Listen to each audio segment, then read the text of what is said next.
Hello everyone, welcome to this session. In this session and specifically in this series of video or session, we are going to talk about security in the cloud. Okay, how we can secure our application in cloud. So let me first start with an high level plan. So that you can understand each and everything. This is going to be very short course, okay, maximum 2 to 3 hours of a course, but here we are going to solve only one problem and with a practical approach. Okay, so let's start with a very fundamental questions. How do we implement security in cloud?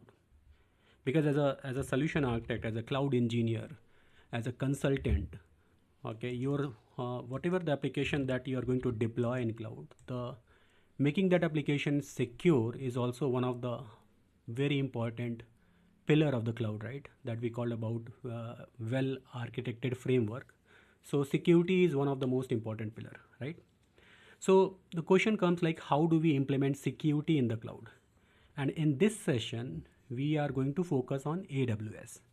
Similar concept is going to be applicable for any other cloud, whether it's Azure or GCP or Oracle cloud, it doesn't matter. Maybe terms, the name will be little different, but the concept will remain 100% same. Okay, so don't look at it just for AWS. Think like how we are going to make secure our application in cloud. Okay, so let's start this. So in this session, as I mentioned, we will be taking AWS example now.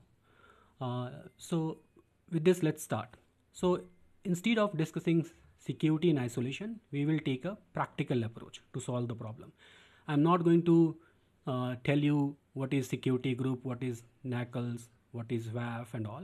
We will see the problem, we will identify the problem, and we will try to solve this problem using AWS cloud native services. Okay, so what is our goal? Our goal is basically here. Let's take an example. Our goal is basically to design and secure a 3-tier web application. 3-tier web application. So what actually, like, what does a typical 3-tier architecture look like? Okay, so if I have to say, like, what is the architecture of 3-tier application? So there are a couple of there is something we call 3-tier, means it will have a 3 portion, 3 parts. First part is basically we call this as a web tier. Okay, web tier is something you can say which interact with with your end user. A web tier is going to interact with your end user or your customer who is going to basically use your application. So this is what a web tier is. All right. Okay. Second is basically second tier of your application we called as a application tier. Application tier is basically where your main business logic run, the main code of your application, where actually your application runs. Okay, the main business logic runs here. Okay, whatever you have coded, the application that is going to run here. And the third tier we call a database tier, where data is stored, right? Where data information gets stored. It could be application level information, it could be user level information, but whatever the information, whatever the data, that stores here. So in typically this is a 3-tier web application. Okay, 3-tier web application: web tier, application tier, database tier. All right. Okay, and all of this will be kind of a where we are going to deploy all these things. If you have idea of AWS, I think the outer boundary looks like a VPC, right? So we can say this, we need to first create a VPC, right? We are going to deploy an AWS VPC here. This one is going to be my AWS VPC. Okay, all these things, like, the web tier, the app tier, and the database tier are subnets. So web tier is going to be public subnet, where, like, one public subnet where the component is kind of facing the internet. Okay, so I can say that this is your public subnet where internet facing component is going to deploy. The app tier, I would like to put on a private subnet. I'll come in a second, like, I'll tell you like what is, why not public, why private, all those things we'll discuss. This is going to be your private subnet tier. Okay, and your database is also going to be your private subnet. Database tier is also on the private subnet. All right. So this structure is a very high level structure where we have all these components sitting here, one public and all, one private and all. Now when we talk about the security, let's try to understand how traffic is going to flow in the system.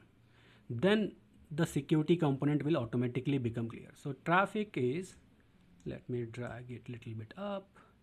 So traffic is basically comes from the internet, right? Traffic will come from the internet because your user will be sitting somewhere over the internet. All right. So traffic basically, it will come like, traffic will come from internet. It will hit your application, right? It will hit your application, and then application will interact with the database. Okay. It's very clear, simple. This is your public subnet. This is right now we made it a private, but the flow of the traffic is, this is going to be the traffic. Actually, whatever your user is going to access your application, right? Let's say you are building any application, Swiggy, Zomato, okay, Ola, Uber, Rapido. We are using all these kind of application day in, day out, right? You are actually accessing the application that is running somewhere. So the traffic must come to your application, and your information will get fetched from the database. So far so good. All right. Now here comes some important question, some critical questions. Let's answer those questions one by one. As I mentioned that this particular web tier, where in the web tier basically we deploy a load balancer. Okay, let's say a load balancer. In the app tier we have something known as EC2 instances running, right? We have EC2s running here. 1 EC2, 2 EC2, 100 EC2, we don't know, but depending upon the use case, there will be EC2.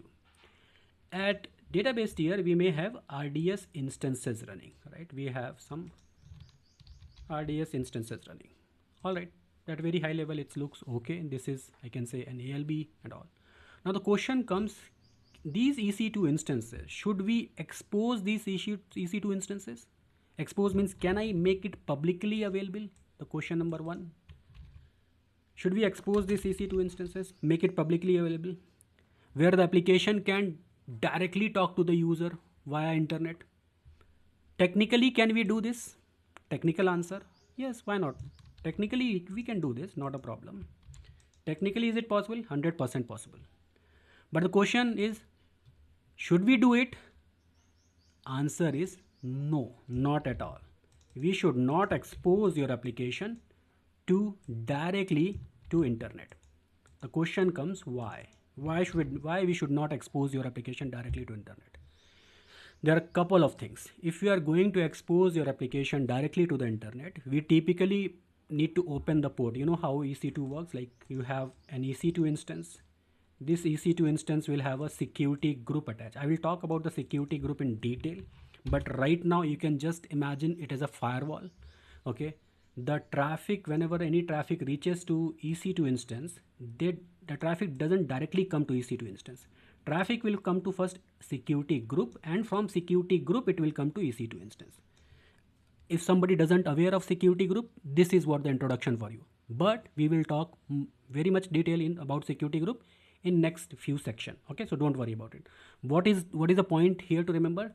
Traffic doesn't come directly to EC2. Traffic, there is a security group that is sitting here, and then traffic will come to EC2. So we need to open a port, something like here. If the port is not open, security group will not listen to that traffic. So what is going to happen here? Because your application may be running on port number 80 or 443.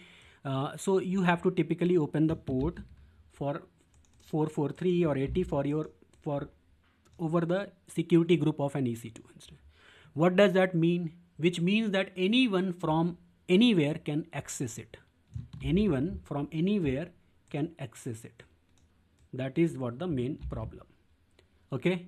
And if you if you have not forced HTTPS, like if you have opened just the port number 80, the traffic that is coming is also not encrypted. The data in transit is not encrypted.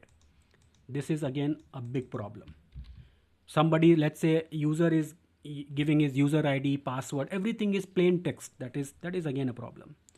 Okay, we have not discussed about filtering of malicious traffic. How we should know that this is my genuine user or this is some kind of a hacker or attacker who want to access my application. How could we filter those kind of malicious traffic? Malicious traffic like SQL injection, bot attacks, all those things comes under the malicious traffic. Okay, without we have not set up any logging, like log monitoring or something like that. So without setting up any logging or monitoring, we don't know who is accessing our system, why he is accessing our system. There is no control. So that is the problem if you directly expose your application server to internet. So we don't do this. All right. So should we expose our application EC2 directly to the internet? The answer is no, not at all. This is not a good practice. This is not a best practice. Nowhere we do this. Simple. Okay, this is not a best practice. Why? I have already explained you the reason. Let's go to the second question. Should we go ahead and expose our database to public? The answer is not at all. We do technically yes, but we should not do this. Why? The question remains same because anyone, let's say it's an RDS instance, you give an endpoint. If anyone has your endpoint of your database, can access your database and a small misconfiguration of your can expose your entire data. Why we should not do it? Let me give you a practical example. Let's say you have an bank account. Would you like to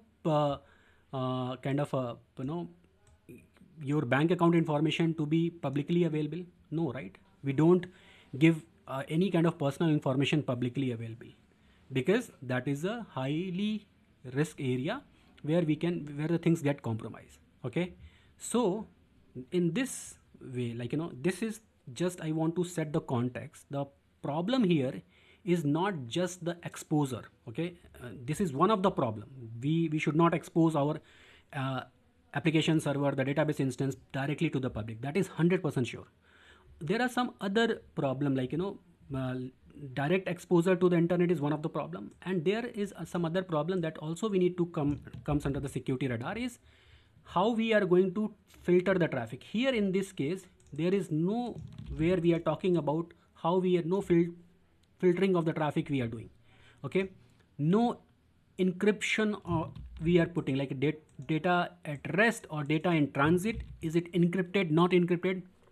In this particular example, it's a very simple example. We are not encrypting our data. We are not talking about monitoring and logging. This is also one of the security important, right? Monitoring and logging is something like if some event happen and you have not created the monitoring and logging already, you won't able to track it. You won't able to, you don't know how to avoid this kind of instance in future. So monitoring and logging you should place from the very day one. When you install your application, when you deploy your application, from day one you should start establishing monitoring and logging for your application. We have not talked about the network isolation. Okay, so these are the things, okay, that step by step we will try to solve. Okay, so first we address one of the problem, that is direct exposure to the internet, and we identify yes, we should not directly expose our application to internet, our database to internet. What about traffic filtering? What about encryption? What about logging and monitoring? What about network isolation? Okay, this is what exactly we are going to design and discuss about it. Okay, so we don't want EC2 instance directly exposed to internet. Database is accessible from the public network, unencrypted communication, okay, and bind system with no visibility. This is what you should be clear for any kind of a security related design. Okay, so we will take this sample architecture and step by step we will transfer this architecture into a secure production grade AWS architecture using AWS native services.